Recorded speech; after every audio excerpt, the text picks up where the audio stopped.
إن الحمد لله إن الحمد لله نحمده ونستعينه ونستغفره ونعوذ بالله من شرور أنفسنا ومن سيئات أعمالنا. من يهدي الله فلا مضل له ومن يضلل فلا هادي له. وأشهد أن لا إله إلا الله وحده لا شريك له وأشهد أن محمدا عبده ورسوله. أما بعد، السلام عليكم ورحمة الله وبركاته.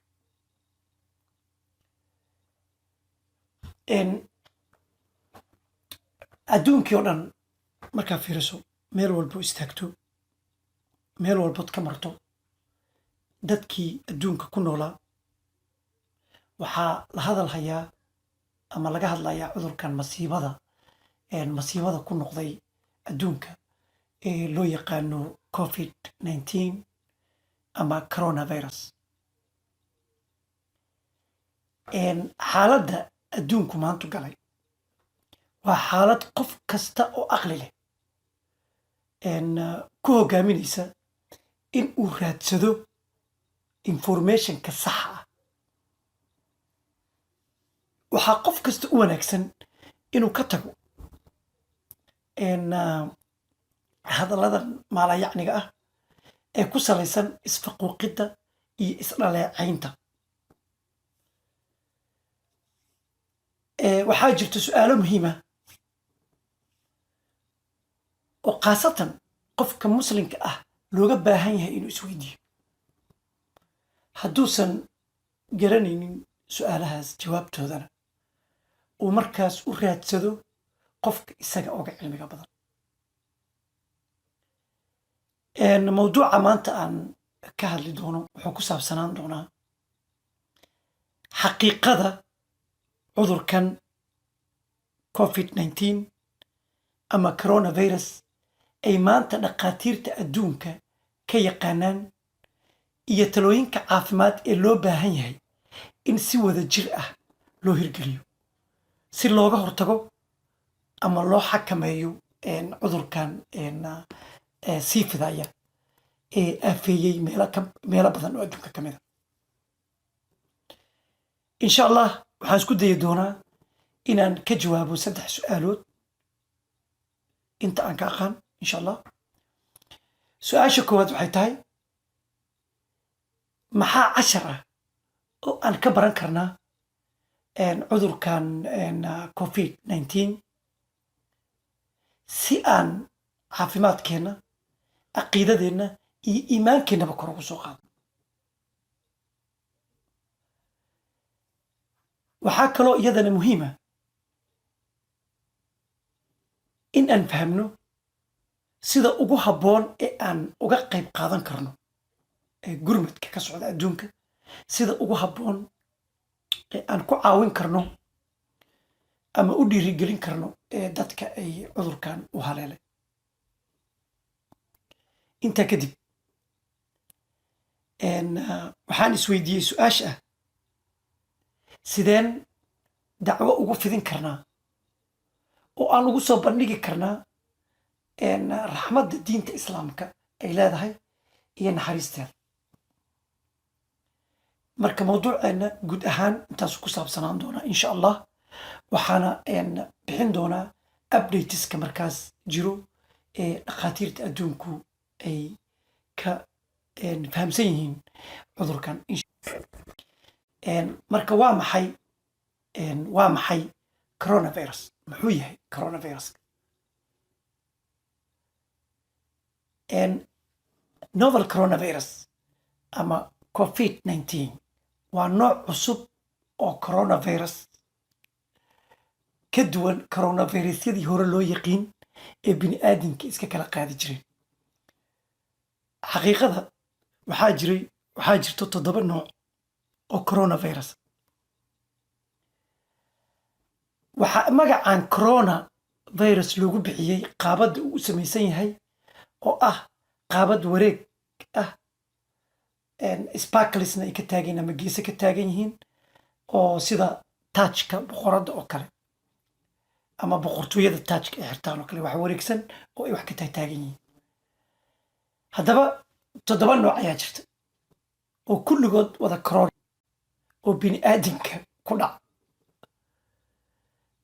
marka waxaa loogu abtiriyaa erayo Greega sida alpha coronavirus, beta coronavirus, iyo kuwa kale oo liistigaas ku jira oo la socda. ilaa iyo hadda waxyaabaha la yaqaano ee bini aadinka soo maray waxay ahaayeen kuwa ka imaanaya beta coronaviruska oo lagu kood gareeyo COC43.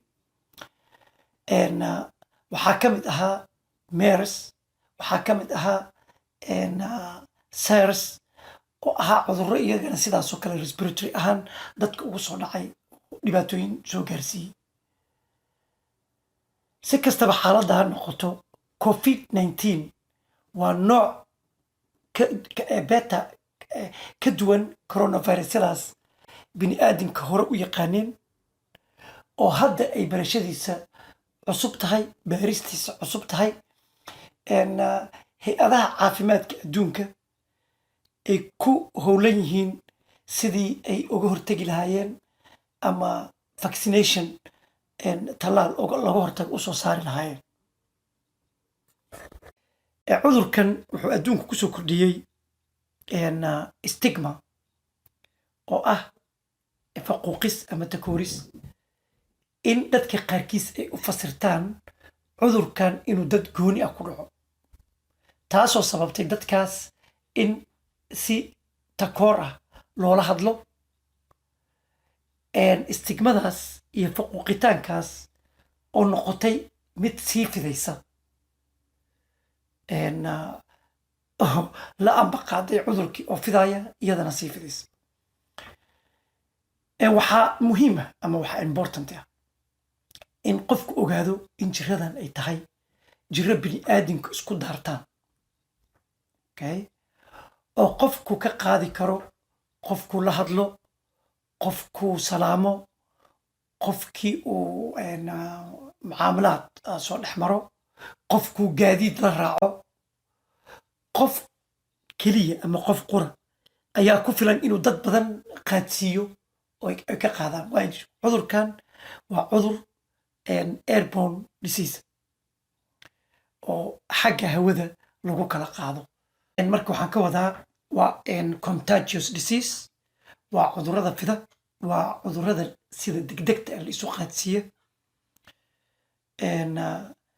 waana xaalad adduunkao dhan uu ku wada jiro oo qof ay gooni u tahay uusan jirin. xaalad walba uu qofka la soo darista ama xaalad walba oo qofka ku imaado, waxaa loo baahan yahay inuu qofku kala saari karo wixii qofku uu xadadi karo, uu kontrooli karo, iyo wuxuusan kontrooli karin. xaaladdan marka cudurkan iyada ah muxuu qofka kontrooli karaa shakhsiyan ahaan, muxuusanse qofku kontrooli karin? caafimaad ahaan talooyinka ay hay-adaha caafimaadka bixinayaan, laamaha caafimaadka ee kala duwan adduunka, dhakhaatiirta iyo professionalka caafimaadka ilaa iyo hadda waxaa weeyaan in qofku uu gacmihiisa mayro ama dhaqo, saabuun isticmaalo. saabuun hadduu isticmaalo aan ka wadaa 20 second saabuuntaas uu ku haya gacantiisa, kabacdina uu ka mayro, uusan taabanin sankiisa, afkiisa. marka su-aasha qofka isweydiin karaa waxay tahay, sideen ku garan karaa inaan corona virus oo COVID-19 qaaday ama jiradii qaaday iyo in aan hargab caadi ah qaaday? waa runtii question dad badan ay raadinayaan.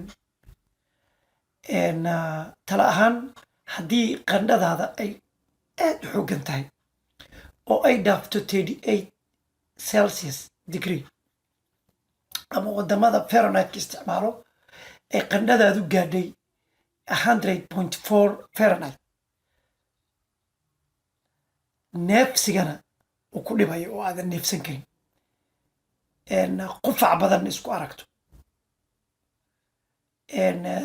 diifna sanka kaa socda ama runny nose aad leedahay, waxaa habboon inaad jeegarayso qaabadii aad ula xiriiri lahayd local health carekaaga.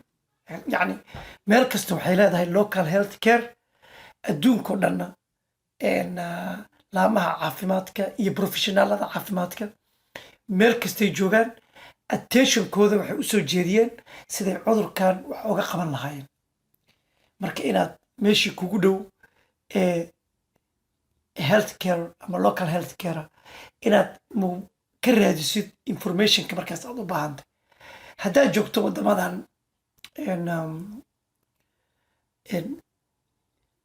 dibadaha ah ama maraykanka, canada, australia, yurub ama waddamada kale oo africa ka mid ah waddamada samaystay.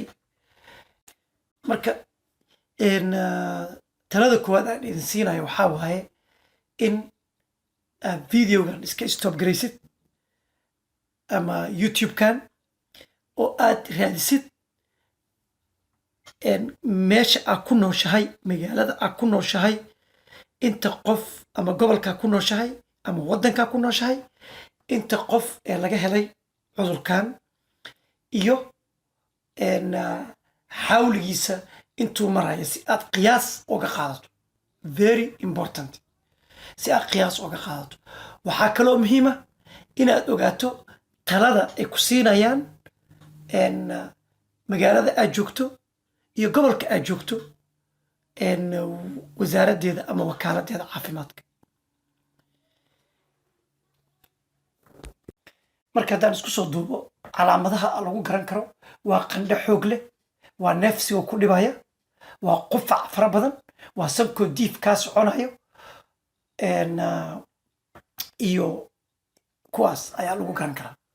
meelaha aysan soo gaarin marka ama tuula ha noqoto ama magaalo ha noqoto ama gobol ha noqoto waxaa habboon xuduuddooda inay xiraan ilaa 2 usbuucna ee qofkaas ay solid ka dhigaan.